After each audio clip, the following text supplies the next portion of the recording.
Welcome back to Project MX5 Series 2, Episode 2. To my right I have Gareth, good morning. And my name is Alex. If you don't know what we're doing, this is Project MX5. This is Phil, my Mark 1 MX5. To my left, the right of your screen, is a V6, a Rocketeer V6. And what are we going to be doing today, Gareth? We're going to be gifting Phil with its new heart. As you can see at the moment, Phil is completely naked. It should hopefully take a day to put this Rocketeer V6 inside Phil and then reap the rewards. Yeah, and away we go. There are a few components missing which we'll be getting later on, so I think for today's build it'll just be engine in and old stuff out, or the other way around in actual fact. Yeah, let's crack on.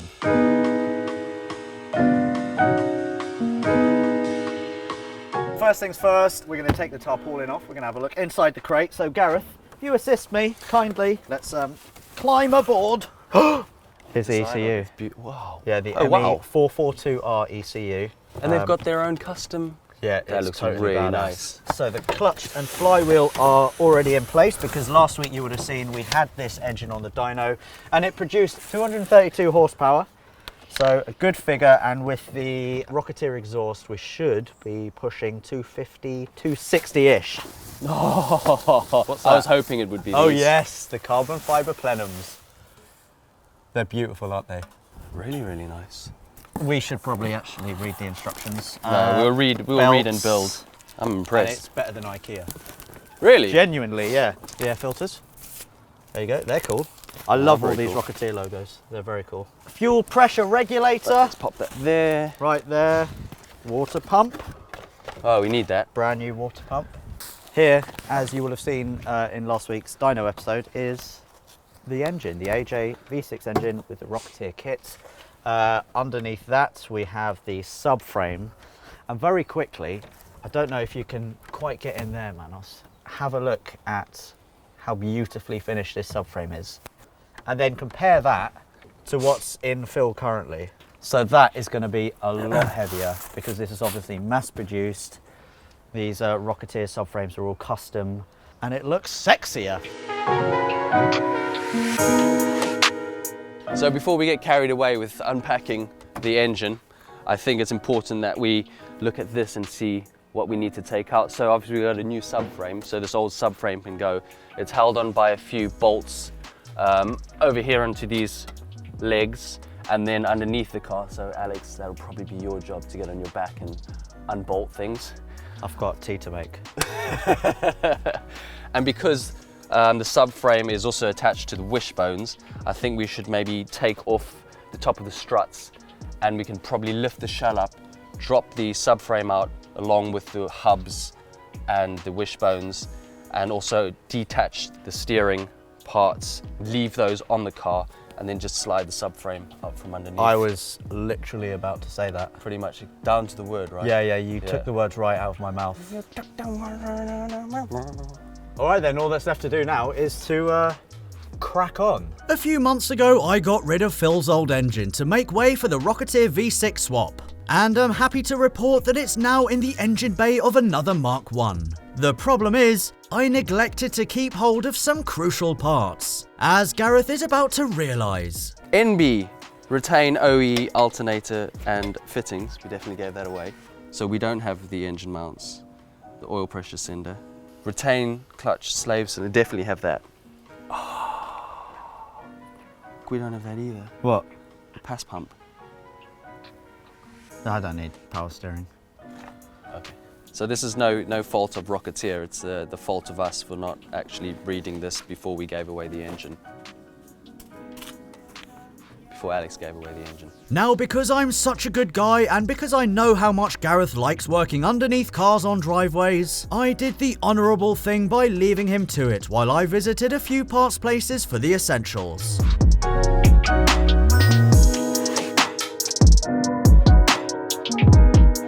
Alright, decided to drain the whole brake system because I don't really want to take the calipers off the hubs. So we're going to try leave those on and take the flexies off. That's it. Good. Stop, stop, stop, stop.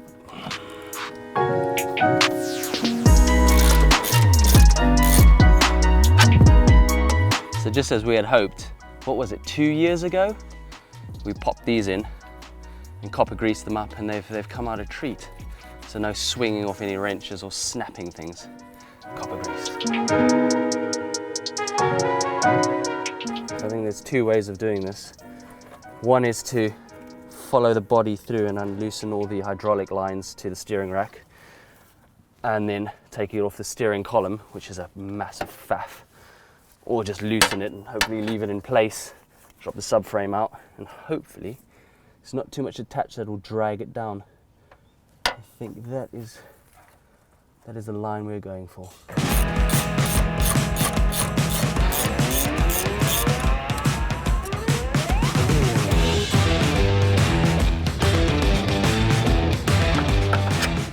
It's about, what, 28 degrees?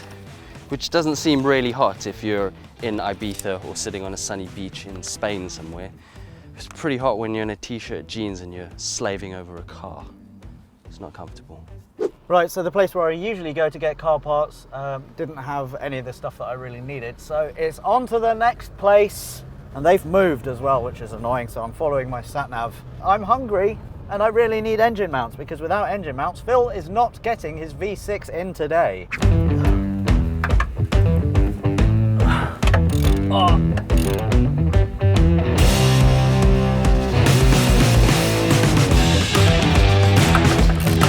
This wasn't even supposed to be my job. This is Alex's job.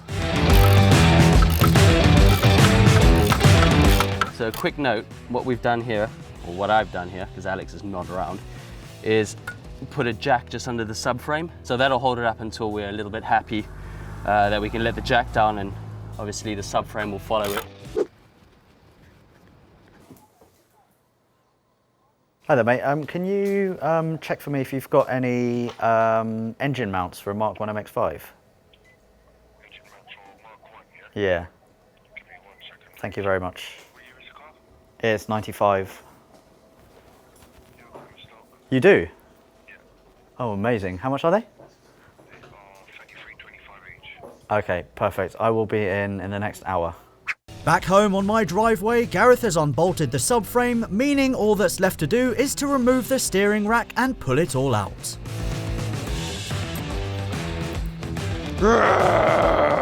Rack out. Now we can actually remove the subframe completely, I hope. Nice, I'm pretty satisfied with that. And we're gonna try to get the subframe out. However, there's a few 100 kg of engine on top of it. Really nice BMW over there, BMW 330 diesel over there. Check that out, Manos. That's very nice. Really like that. I wonder how much power you could get out of one of those.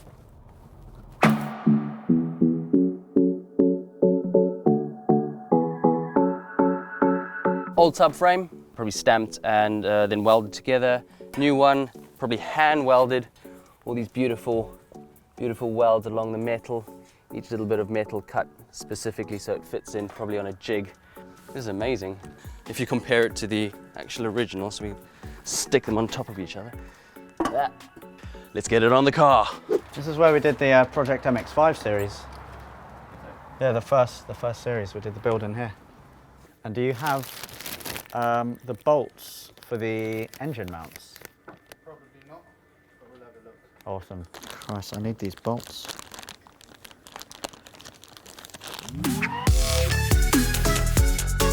Nip these up, so I'm not going to tighten it up yet because we might need a little bit of wiggle room in order to get the rear bolts in, but I don't want it to fall off. It's the hottest day in England ever. Oh, where are you from, Gareth? This is a question we get asked quite a lot. I thought it was Peru. I think a few people have guessed it. It's not that hard to guess, is it? No, it's not. Really not. Driving home now. Quite a successful mission to Moss Europe. Moss, you may remember, are the guys that we did the first series with.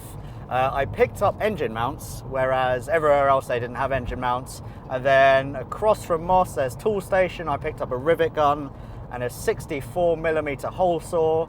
So In theory, we have all of the ingredients necessary to put the V6 in today. I still do want to get some new wishbones, upper wishbones, and I need new eccentric lower wishbone bolts, but that can all be done afterwards. Today, I just want to get that V6 in, so we should be able to do that.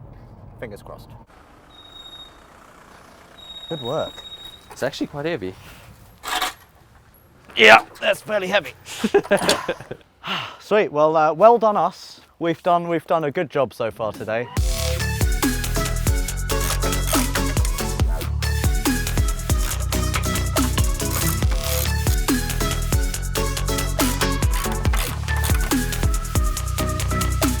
We've all been really busy today. Right, I've been probably the most busy. Oh yes, driving around shopping. Yeah. While I've been doing the rubbish jobs that I assigned to you. Yeah. Like being under the car. Yeah. On soil and stones. Yeah. And now Not that I'm complaining. No. That's what friends are for, right? Yeah, They don't complain about helping friends out. Anyway, I'm going to get underneath the car now. I'm going to take the gearbox off. I'm going to do the hard graft now. I'll see you guys soon.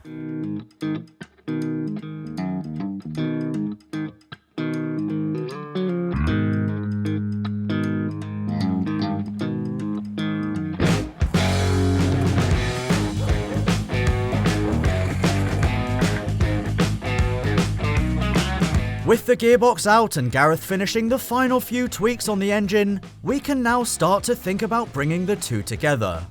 For those of you wondering, the standard MX-5 gearbox bolts onto the V6 with an adapter plate. But first, it's time to examine the instructions before open bell housing surgery.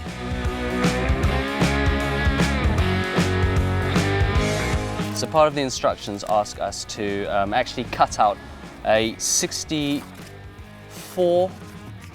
diameter hole in the side of the gearbox, like that, using a cutter and a drill. Something like that. So you can see where it's cut it out, and then you just run a file over it to smooth any burrs off. With the area marked out, we're at the point of no return.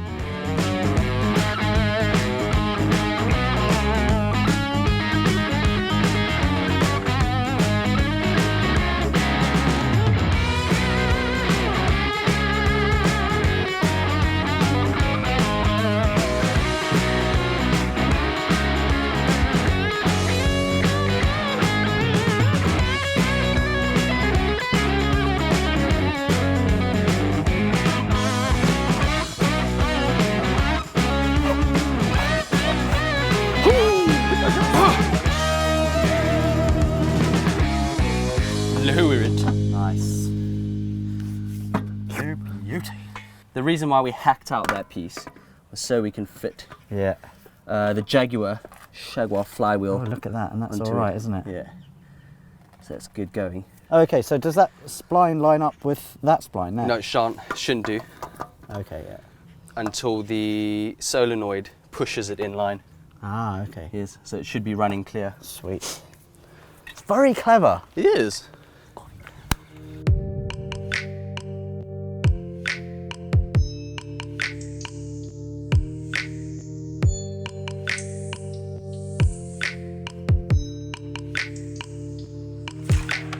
Steering rack back, we just need to tackle the small job of putting a V6 engine into my MX-5.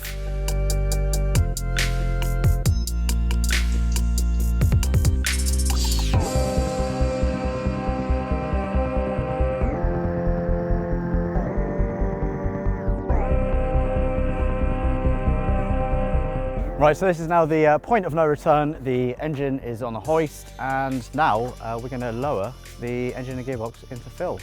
Okay, time to come clean now. What you are about to watch is how not to install the Rocketeer V6, and rather a perfect demonstration of what not reading the instructions looks like. Steering rack is in, everything else is in. We're going to bolt the engine down, and that'll probably be us done for today, right? I like how you say My dog's going mental. everything else is in. It's not in? It's not in. We've still got a few things to do.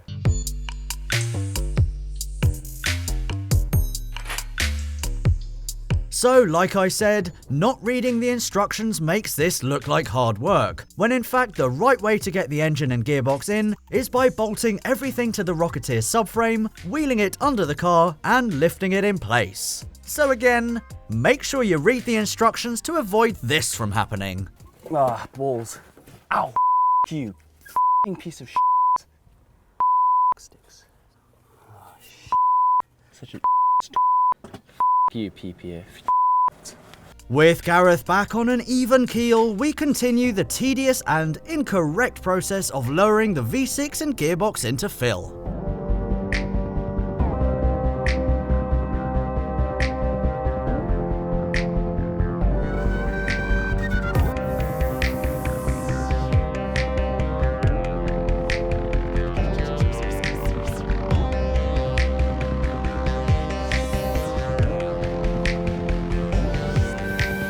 Yep, going. That's it.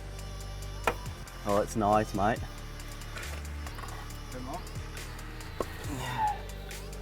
Hold up.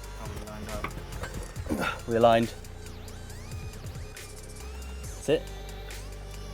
It's in. You sure? Yeah. Oh, Yeah. It's my lined God. up. It's good.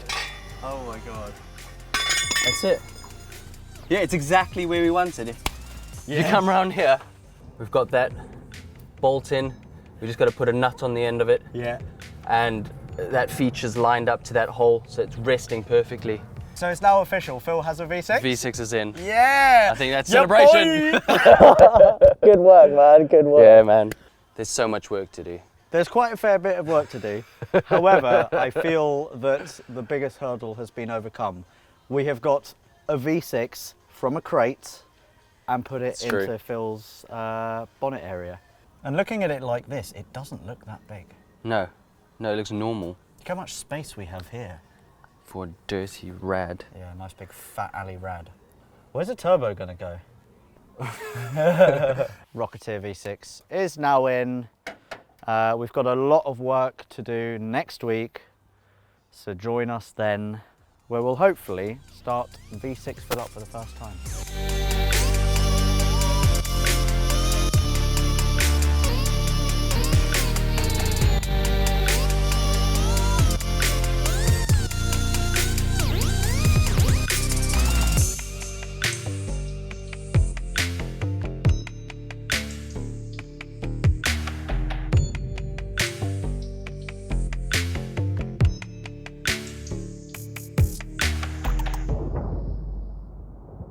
I hope you guys enjoyed this episode of Project MX5. To check out episode 1 of series 2, click here. To subscribe to Car Throttle, click here. And don't forget to check out the Car Throttle shop right there. Flex.